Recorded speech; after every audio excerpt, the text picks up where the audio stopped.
Welcome to Social Studies. Hopefully you are all very well. You're seated comfortably and you are ready for another Social Studies class. I know this is a little bit bizarre and I know we haven't seen each other in a very long while face to face, but it does look like we're going to have to commit to this online e-learning teaching experience. But you know what? It's going to be great. We are very lucky to be living in a generation where the technology is seriously advanced, in contrast to previous generations, okay? So for that reason, it'll be very easy, again, compared to other generations, to do this. So hopefully using these forms of technology, I will make the social studies classes equally as enjoyable and as interesting as they would be in Classroom 207 in Maplewood. So just imagine for each of these classes to come, all the weeks to come, possibly, that you are simply back in room 207 in a normal social studies class. So, let's find out what we will be learning today, Sunday, 22nd of March, for or in social studies. Now, when you've gone onto the Social 9 Google Classroom, you will have noticed Sunday 22nd of March at the top of the stream. Hopefully you've all clicked on that and hopefully you clicked onto the link to bring you to this page. Welcome to Social Studies. Please take your seats and sign in. So just imagine I'm doing the attendance at the start of class. Click into the sign in option and when it loads, here we go. Can you please, next to 22nd of March, write your name? Okay, this is something I didn't mention in the e-learning video. Guys, it is very, very important that you sign in for these classes. Attendance is still being taken and then all this information is being sent to Mr. Darren and to Miss Tara. It's the same idea as attendance in school as it is for e-learning. Okay, so please sign in at the start of all of these classes. I will update this with the correct date and time every day. For today, can you please pop in your name here next to 22nd of March, 10:45 to 11:30. Once you've done that, let's head back over to our classroom, okay, which is basically this sheet here. Now, this is just organized so it keeps everything we need into one spot. Those of you who watched the e-learning intro video, I mentioned on that about a to-do list. I was going to upload a to-do list of everything we are going to tackle for the week ahead onto Google Classroom, and this is it. So, Sunday, Monday, Tuesday, Wednesday, all the information, the topics, and the learning objectives, this is our to-do list, okay? So by the end of the week, we will have accomplished all of these topics and the objectives included. Now, I also said on the e-learning intro video, if you haven't watched that, by the way, I suggest you do so, that I am going to be uploading these per day. So you will never see on Sunday all of these boxes filled in. No, we're going to take it day by day. Now, Sunday, what are we going to do today? So let's have a look. So the topic we're looking at is refreshing and confirming knowledge.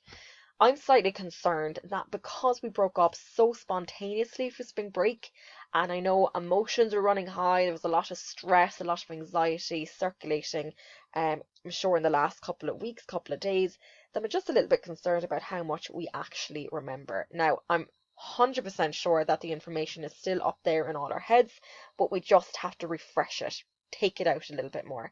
Okay, so to do that, the first thing we're going to do today is a quick quiz.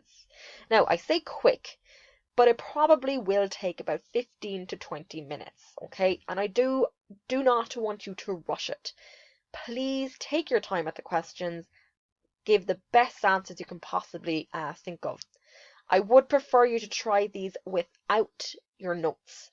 Really challenge yourself, put your own knowledge to the test. What can you remember? And yes, if you really are struggling, you can use your notes, okay? But maybe try without before. By doing either of those options, what we are going to get at the end after this quiz is new knowledge. We're going to remind ourselves about, oh yeah, I remember doing that in class, okay? So that's what I want us to do. So by doing that, we'll have tackled the first learning objective. I can reinforce and confirm my knowledge of the Charter of Rights and Freedom. Okay, so that is step number 1. Can you please tackle that now? Now, if there is any other questions about that, I have given you options to ask questions. You can either message me privately via Google Classroom, and that will send me an email and I will answer it. Okay, I am sitting at my computer now.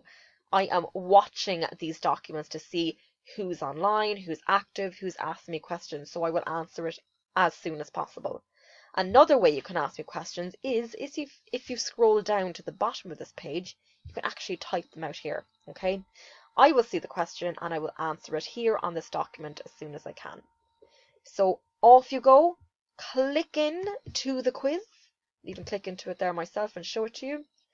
Here it is, here it is. Okay, once you've clicked into it, this is what it looks like. Please answer all of them now. 15 to 20 minutes.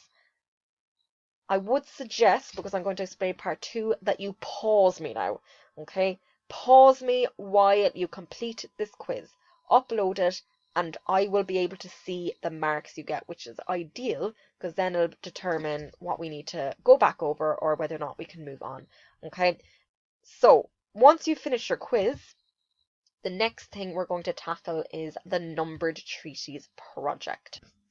Now, welcome back after doing your quiz. Hopefully that wasn't too difficult because I know you guys know it. We just did really need to bring back all that knowledge from before spring break. Okay, so I'm going to have a look at those quizzes later just to see how much you remember and if there is a need to go back over particular points. Okay, but I would advise you, if you feel that you could have done better or that you're surprised how much you didn't remember, the notes are available on Google Classroom, so please read through them again, particularly for the Charter of Rights and Freedoms, okay, so we can move on confidently tomorrow and the next day. So please do look over those notes. Just might have to scroll down a little bit.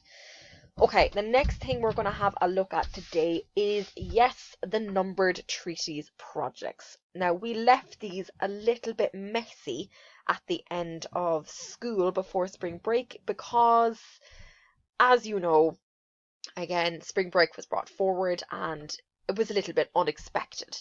Okay, so let's try and clear all the confusion up with this now. Yes, I am still expecting a project from everyone. I want us to reinforce our knowledge about the numbered treaties in Canada. They were a milestone in the collective rights of Aboriginals, so they're very important to know for the topic, Canada's Charter of Rights and Freedoms, and for what is coming in the next chapter and the next unit, okay? Not to mention PATs and your final exam, very important. So please keep researching, keep completing, working together to get that project done. I'll go back to the Google Classroom here where all the instructions are. So if we go to classwork and we go, this is the one, Collective Rights in Canada, Numbered Treaty Group Work. Okay, so do you remember we went through this project outline? Now that's not very helpful. Okay, but for some reason that's not working for me. But will you please go back onto Google Classroom and click on the Numbered Treaties outline, or breakdown it's called actually.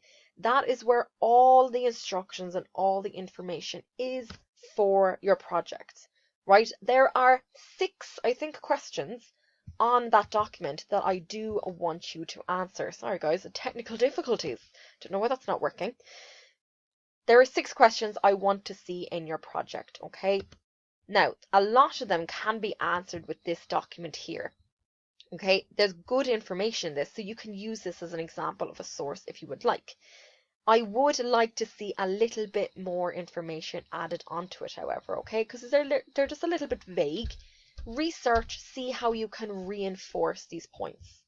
I want you to put all this information, the question, the answer, present it on a PowerPoint presentation. Okay, I want it to look good, because remember again your rubric, which is at the bottom of this document. I'm going to try again. Oh, no.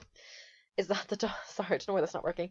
Is at the bottom of that document. So have a look at that again, see if you achieved all the components from that rubric. If you have, then it might be a pretty good project. Now you might notice I altered it slightly. I took out the presentation because we won't have time to present them, even if we do get back to school most likely. So I've taken that out and I'm going to replace that with something later. So at the moment, this project is 16 marks, still a very large portion of your overall grade. So please do work hard at it, do a lot of research and present it visually very nicely, because there still will be a prize for the group with the best project. Okay. This brings me on to another little topic, the group aspect, the collaboration, the teamwork. I know you might think because we're not in the classroom that this is going to be difficult, but guys, what do you think we're doing now? We are all in different places, different homes, different buildings, but we are collaboratively going through a lesson. You can do that with your group. Okay, so please, I want to see some evidence of teamwork, collaboration, group work for these projects. I will give permission for pairs at this point, okay? If there's some of you who haven't started it and you've forgotten who's in your group, or none of the group members have started and you might find it easier to work in a pair, that is fine, okay? Especially at this stage when we just do need to get them done. I want you to work with more than just yourself, okay? I don't want any projects submitted with just one individual. Work with at least one other person, because I want to see some form of collaboration in there. But whether you are with a pair or whether you are a group of 3 or a group of 4, you all must submit this project with all those questions answered, backed up with additional information, and don't forget your slide with the sources you have used. That information is all on this Number Treaty project breakdown, so please have a look at that. I have put the submission date as the 26th of March, so that is Thursday. This project is due Thursday, so that means you might have to work on it for homework. Yeah, I'm not going to give you time during the class scheduled on the timetable to do this. Maybe just this little bit now, but the only reason I want to do it is so we could go through it step by step. Okay, so for the rest of this lesson today, can you continue working on your numbered treaty project? Get in contact with your group or your partner, find out what they've achieved, what have you achieved, put them together, what do I have left to do? But these have to be finished by Thursday, okay? Again, if there are any questions, ask away on this document here down here on any questions, or via Google Classroom where you can message me privately. Those are the only 2 things I want us to tackle today. So please, off you go. Now, I do need to see that there is evidence that numbered treaty projects have been tackled today. So I've included a little box up here, or sorry, little title, underneath the numbered treaties projects. Very important. I want to see evidence that every group, every pair has done something to benefit their project work today. So underneath number 2, numbered treaties projects, can you please write your name and what you did for your project today? Miss Beth, I researched treaty number 11 using the source Encyclopedia Britannica. I found out that. Okay, now it doesn't have to be word for word like that, but I do want you to write a little point of what you learned today about the number treaties, what you added to your project, how your group performed. I want you all to write a point that you did today for your project. Okay, now I might have to start sending emails out to you individually, maybe to parents, if I see very little activity from certain members online. Okay guys, this is important. I need to see that you are all online at the same time as me and we're all actively taking part in this social studies class. Okay, off you go. Looking forward to the comments, looking forward to the questions. I am here until 1 o'clock to keep answering them. So off you go. Talk to you later and well done.